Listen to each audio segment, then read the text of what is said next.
triplex villas at Kollur, APR Projects.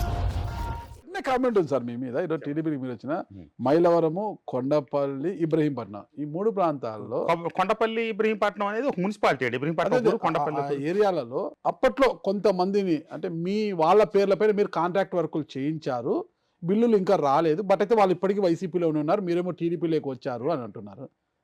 మరి ఆ పరిస్థితి ఏంటి అసలు? వాళ్ళేమో వైసీపీలో ఉంటే వాళ్ళ పేరు మీద చెప్పాను కదా సార్. ఇప్పుడు జగన్మోహన్ రెడ్డి గారు వైసీపీ కేడర్ తో 10 ఏళ్ళు పని చేయించుకున్నారు. అధికారంలోకి వచ్చాక అప్పుడే పార్టీకి పెట్టుబడి పెట్టించారు, అధికారంలోకి వచ్చాక ప్రభుత్వానికి పెట్టుబడి పెట్టించారు. పనులు చేసిన వాళ్ళకి బిల్లులు రాని మాట నిజమే, ఇప్పుడు కూడా రాని మాట నిజమే. దానికోసం నేను ఎన్ఆర్జీఎస్ ఆఫీస్ కు ఒక 20 సార్లు వెళ్ళుంటా, కమిషనర్లు వాళ్ళు ఒక 10-15 సార్లు కలిసి ఉంటారు. అది కాదు ఆరోపణ, పనులు చేసిన వారంతా మీ బినామీలు, వాళ్ళ పేర్ల పైన మీరు చేశారు అంటే వాళ్ళు చేసినట్టుగా. నేను వర్క్ చేయలేదు, నాకు ఏ రూపాయి ఆగల, నాకు ఏ వచ్చిన బాధ లేదండి. కేడర్కే ఆగి అసలు నేను ఒక్క రూపాయి చేయలేదు. నేను ఎప్పుడు కాంట్రాక్టర్ కాదు, అంత చిల్లర ఏరుకునే పరిధిలో స్థాయిలో నేను లేను. పెద్దదే అంటే అసలు నాకు అట్టగా సార్. హైదరాబాద్ లో 1991లో నేను రియల్ ఎస్టేట్ వ్యాపారం మొదలెట్టాను సార్. నేను మురళీమోహన్ గారు ఇద్దరం కలిపి మొదలెట్టాం. భగవంతుడి దయ వల్ల మనం చెయ్యి చాచే పరిస్థితి ఎక్కడ లేదండి. హ్యాపీగా ఉండాలి, అలాగే ఉండాలని దేవుడు చల్లగా చూశాడు నన్ను. చాలా హ్యాపీ. నాకు నా ఇండస్ట్రీ సంవత్సరానికి 300-350 కోట్ల టర్న్ ఓవర్. అక్కడ ప్రతి నెల కొన్ని కోట్ల రూపాయల జీతాలు వేజెస్ ఇచ్చే స్థితిలో ఉన్నా. ఇక్కడ 5 లక్షలు 10 లక్షలు లంచాలు తీసుకునే స్థాయిలో నేను లేనండి. ఇంకొకటి సార్, ప్రధానమైన సమస్య కూడా ఉంది. VTPS, Vijayawada thermal power corporation, దాంట్లో కార్మికుల క్రమబద్ధీకరణ గతంలో మీరు మాట ఇచ్చి ఉన్నారు, మరి అది జరగలేదు. ఈ ప్రభుత్వ హయాంలోనే జరుగుతుంది. నేను పబ్లికే చెప్పానండి. ఎందుకంటే 2019 ఎలక్షన్లో నేను పార్టీ లైన్ దాటి చెప్పిన ఏకైక హామీ అది. మిగతా అంతా ప్రభుత్వం అధికారులకు వస్తే నవరత్నాలు అమలు చేస్తామని చెప్పాను. ఇదొక్కటే ఎందుకు చెప్పానంటే జగన్మోహన్ రెడ్డి గారు పాదయాత్రకు వచ్చి విటిపిఎస్ కార్మికులు రెగ్యులరైజ్ చేస్తానని చెప్పారు. నేను అదే మాట చెప్పాను. తర్వాత గెలవగానే తొలి అసెంబ్లీ సమావేశాల్లో ముఖ్యమంత్రి గారికి వినతిపత్రం ఇచ్చాను. ఇది ఇట్లా మనం చేస్తా ఉన్నాం, మీరు ఇచ్చిన మాటకి కట్టుబడి నేను చెప్పాను, మీరు చేయలేదు, అక్కడంతా మనకి చేద్దామని చెప్పి చెప్పారు. దీని మీద కమిటీ చేస్తున్నాం, చేద్దామని చెప్పారు. తర్వాత ఒక 6 నెలల తర్వాత మళ్ళీ రెండోసారి రిప్రజెంటేషన్ ఇచ్చా. లేదా కమిటీ త్వరలో అవుతుందని చెప్పారు. చివరికి ఒక 2 సంవత్సరాలు గడిచిన తర్వాత 3 సంవత్సరాలు గడిచిన తర్వాత ఆయన టోటల్గా యూటర్న్ తీసుకున్నారు. వాళ్ళకి వేలకు వేలు జీతాలు వస్తున్నాయి, ఇంకా వాళ్ళని రెగ్యులరైజ్ చేసేది ఏంటి, చేయటం కుదరదు, వదిలేసే అన్నారు. మనం మాట ఇచ్చున్నామన్నా అది మనకి చాలా నష్టం చేస్తుంది, ఎలక్షన్లో మనం చాలా ఇబ్బంది పెట్టుద్దంటే ఏం చేసినా జరిగేది మనం చేసేది కాదు, పెట్టేది కాదు అన్నారు. నేను ఎలక్షన్లో వచ్చి అదే చెప్పాను. 2019 ఎన్నికల్లో మిమ్మల్ని రెగ్యులరైజ్ చేస్తానని మాట ఇచ్చాను. జగన్మోహన్ రెడ్డి గారు నేను ఇచ్చిన రిప్రజెంటేషన్స్ నా దగ్గర ఉన్నాయండి, అది అఫీషియల్గానే ఇచ్చాను. నేను చేయను అన్నాడు, నేను చేయగలిగేది కాదు కదా. ఆయన పాదయాత్రలో చేస్తానన్న మాటకు కట్టుబడి నేను మీకు హామీ ఇచ్చాను, ఆయన చేయలేదు. మరి నేను చేయగలిగేది ఏముంది? నేను మీకు ఇచ్చిన హామీని నెరవేర్చలేకపోయేది, నన్ను క్షమించండి అని చెప్పాను. ఓకే సార్, ఫైనల్గా ఒకటే సమస్య, చాలా విమర్శలు గతంలో వచ్చాయి కదా, థర్మల్ పవర్ స్టేషన్ నుంచి వచ్చే బూడిద తరలింపు. ఎవరు అధికారంలో ఉంటే వారు ఆ బూడిదను అక్కడ ఉచితంగా వచ్చిన ఇక్కడ అమ్ముకుంటున్నారు. గతంలో మీరు కూడా అమ్ముకుంటున్నారు, రోడ్లకు అంతా కూడా కాంట్రాక్ట్లకు అంతా అమ్మేస్తున్నారు, పెద్ద పెద్ద విమర్శలు వచ్చాయి. ఏంటి దాని పరిస్థితి? ఇప్పుడు అక్కడ ఎక్విప్మెంట్ సరిగ్గా లేకోకుండా ఆ బూడిదంతా కూడా ఒక పొగమంచులాగా ప్రాంతం అంతా కమ్ముకుపోయి ప్రమాదాలు జరుగుతున్నాయి, వాహన చోదకులు అంతా కూడా ఇబ్బంది పడుతున్నారు అంటున్నారు కదా, వాటి పరిస్థితి ఏంటి సార్ అసలు? కరెక్ట్గా చెప్తాం మీకు 2 ముక్కల్లో. విటిపిఎస్ పెట్టిన తర్వాత పొల్యూషన్ లో భాగంగా వచ్చిన ఒక వేస్ట్ కదా, థర్మల్ స్టేషన్ వచ్చిన బూడిద కదా, దాన్ని న్యాచురల్ గా డిస్పోజ్ చేయడం కోసం సెంట్రల్ గవర్నమెంట్ కొన్ని గైడ్ లైన్స్ ఉన్నాయండి. ఎన్ని సెంట్రల్ గవర్నమెంట్ పరిధిలోకి వచ్చి దాన్ని వదిలేయకుండా ఏదో రకంగా యూటిలైజ్ చేసుకోవాలి. ఆ దాంట్లో నుంచి వచ్చినాయే ఈ బ్రిక్స్ అనేది. తర్వాత ఏంటంటే రోడ్ కన్స్ట్రక్షన్స్ లో కూడా వాడటం మొదలెట్టారు. విటిపిఎస్ చరిత్రలో దాన్ని అమ్మటం అనేది ఎప్పుడు లేదు. దానికి కావాల్సిన వాళ్ళకి ట్రాన్స్పోర్ట్ చేయటమే. ఎఫెక్టెడ్ విలేజెస్ 10 గ్రామాలు 12 గ్రామాలు చుట్టుపక్కల ఉన్నాయండి. వాళ్ళందరూ సెల్ఫ్ ఎంప్లాయ్మెంట్ కింద లారీలు కొనుక్కొని అక్కడ ఉచితంగా విటిపిఎస్ లోడ్ చేస్తుంది, తీసుకెళ్లి ఇటుక పట్టిన వాళ్ళకి వాళ్ళు అమ్ముకుంటారు. ఇది అనాదిగా జరుగుతుంది. అక్కడ నుంచి ఫ్రీ ఆఫ్ కాస్ట్ యాష్ బయటకు వెళ్ళటమే. యాష్ అనేది బయటకు వెళ్ళకుండా ఒక 4 రోజులు ఆగితే విటిపిఎస్ అనేది ఆగిపోద్ది. యాష్ డిస్పోజ్ అవ్వకుండా అది ఎట్లా నడుస్తుంది? అయిపోవాలి కదా, అది కంటిన్యూస్ పోవాలి. యాష్ లో 2 భాగాలు, ఒకటి లోపల డ్రై యాష్ వస్తుంది, రెండోది పాండ్లోకి వస్తుంది, అది వెట్ యాష్ అనమాట. లోపల ఉండేది సిమెంట్ ఫ్యాక్టరీలకి ట్యాంకర్లు ఉంటాయండి, హైవే మీద కనిపిస్తుంటాయి పెద్ద పెద్ద ట్యాంకర్లు, అవి నేరుగా లోడ్ చేసుకుని వెళ్ళిపోతాయి, అది ఎవరికి తెలియదు. ఈ పాండ్లో ఉన్నదే బ్రిక్ మ్యానుఫ్యాక్చరింగ్ కి లేదా రోడ్లకి వీటికి ఫిల్లింగ్లకి వీటికి వెళ్తుంది అనమాట. దీని విషయంలో జగన్మోహన్ రెడ్డి గారు, నేను సూటిగా చెప్తున్నా, పాయింట్ బ్లాంక్ లో చెప్తున్నా, 0.01% కూడా దీంట్లో తప్పులేదు. ఫస్ట్ టైం ఇన్వాల్వ్ అయ్యి రాజమండ్రి రాజానగరం ఎమ్మెల్యే జకంపూడి రాజా గారు తమ్ముడికి గణేష్కి లోడింగ్ చేసుకోవటానికి పర్మిషన్ ఇప్పించారు. ఎప్పుడు ఒక సంవత్సరం క్రితం అతను ఏం చేశాడు, మిషన్లు తీసుకొచ్చి పెట్టి ఫస్ట్ టైం ఇప్పుడు ఏమవుతుంది, ఈ లారీలన్నీ ఒక క్యూలో ఉంటాయండి. ఒక్కొక్క లారీ ఒకసారి వచ్చి లోడ్ చేసుకోవడానికి 24 గంటలు 48 గంటలు పడుతుంది. అన్ని లారీలు ఉంటాయి, అంత పెద్ద క్యూ ఉంటుంది. 300-400 లారీలు ఉంటాయి, కంటిన్యూస్ 24 గంటలు లోడ్ చేస్తానంటే పోతానే ఉంటాయి. ఇతను వచ్చి ఏం చేశాడు, ఒక 2 మిషన్లు పెట్టాడు. పెట్టి ఆ వాటితో సంబంధం లేదు, నేను లారీకి 2000-3000 ఇస్తే లోడ్ చేస్తా అని చెప్పి క్యాష్ కౌంటర్ ఓపెన్ చేశాడు.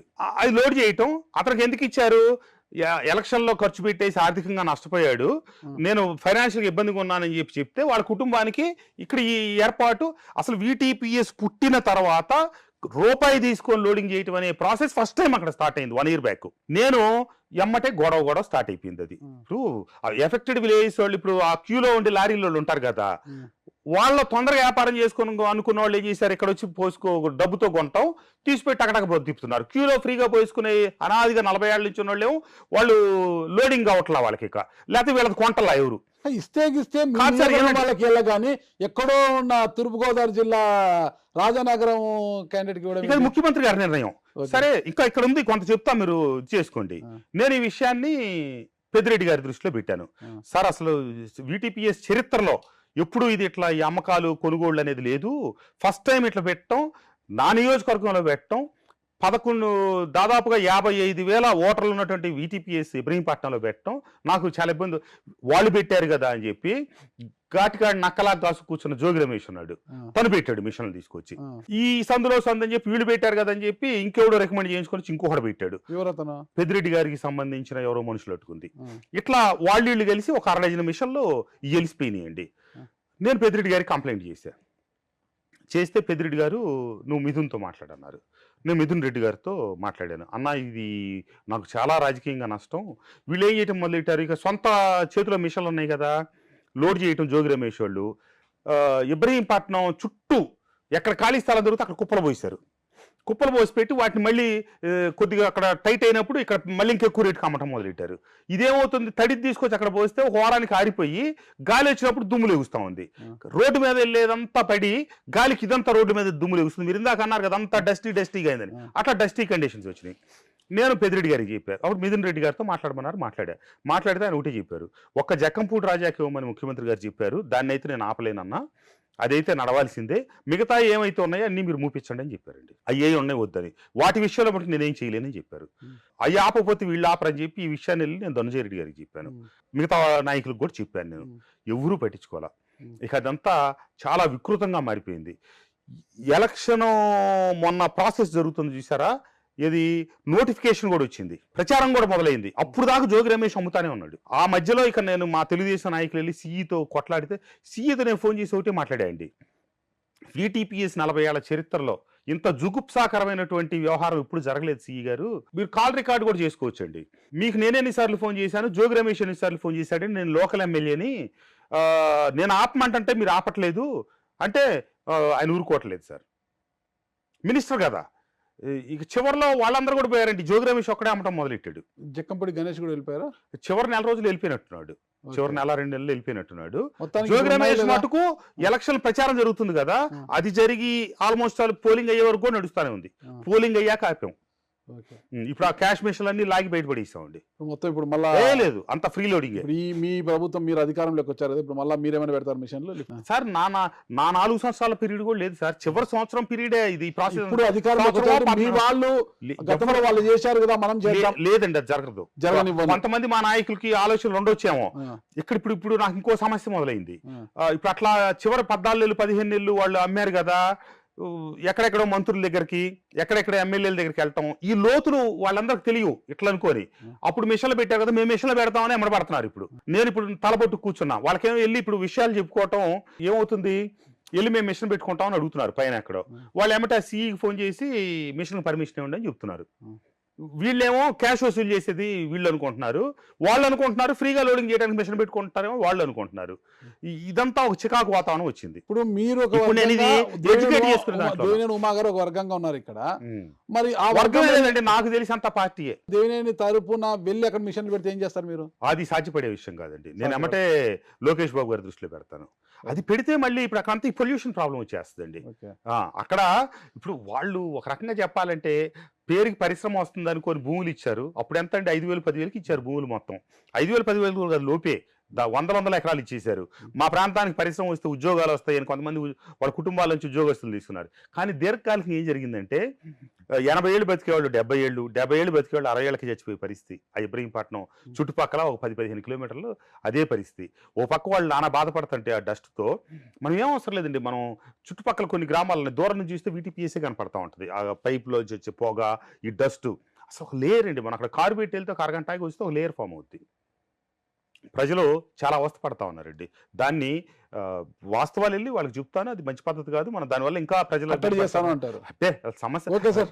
సుమన్ టీవీలో మీ పర్సనల్ అండ్ బిజినెస్ ప్రమోషన్స్ కోసం కింది నెంబర్కి కాంటాక్ట్ చేయండి.